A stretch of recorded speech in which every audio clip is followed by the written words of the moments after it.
చాటున పిందెను చూస్తా, సోకు తీగల్లో పండును కోస్తా, నువ్వొస్తే కప్పిస్తా ముద్దుల ముంతమ్మ.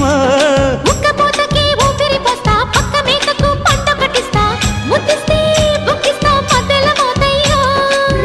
ఓలమ్మో పుకారులో షికారుగా రావమ్మో, ఎదలు ఎడెక్కిస్తే ఎట్టాబులమ్మో. ఊరయ్యో బజారులో మజాలకి రానయ్యో, పగలే పక్కెక్కిస్తే తంటాలేవయ్యో. మిట్టిల మీదున్న మిస్సమ్మయ్య సంటే వడ్డీలతో పాటు ఒళ్ళోకి వస్తుంటే పొగరు చిల్లకల్లెగిరి పడ్డనే.